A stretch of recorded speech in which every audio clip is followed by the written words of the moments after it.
निवृत्तीनंतर आयुष्यभर नैसर्गिक शेती करेल असं अमित शाह म्हणाले। अमित शहांनी निवृत्तीनंतरची योजना सांगितली आहे।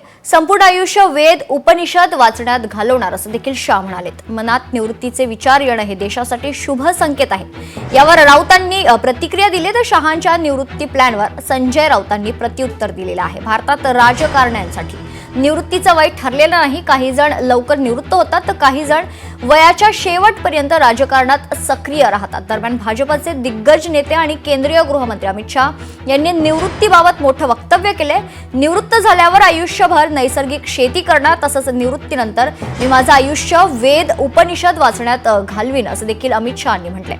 तर रासायनिक खतं टाकलेला गहू खाल्ल्यानं कर्करोग होतो, बीपी वाढतो, थायरॉइडची समस्या उद्भवते। शरीर निरोगी ठेवण्यासाठी नैसर्गिकरित्या पिकवलेलं अन्न खाणं आवश्यक आहे। त्यामुळे उत्पादन देखील वाढतं। मी माझ्या शेतात नैसर्गिक शेती करतो असं वक्तव्य शाह यांनी केलं होतं। मैंने तो तय किया है कि मैं जब भी रिटायर्ड हो जाऊंगा, मैं मेरे बाकी का जीवन वेद उपनिषद और प्राकृतिक खेती के लिए खर्च करूंगा।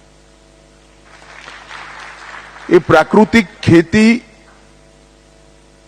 ये इस प्रकार का एक वैज्ञानिक प्रयोग है जो कई प्रकार के फायदे देता है। फर्टिलाइजर वाला गेहूं खाने से कैंसर होता है, बीपी बढ़ता है, डायबिटीज होती है, थायराइड की प्रॉब्लम आती है। शुरू में तो हमें मालूम नहीं पड़ा। तो खाने वाले के शरीर को अच्छा रखने के लिए फर्टिलाइजर केमिकल बगैर का खाना खाना, इसका मतलब है दवाइयों की जरूरत ही नहीं पड़ेगी। हा त्यांचा प्रश्न आहे, कोणी काय करायचा।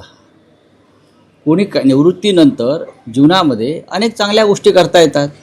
जसं आमच्या नानाजी देशमुख होते संघाचे, त्यांनी उत्तम प्रकारचं कार्यचित्रकूटला केलं।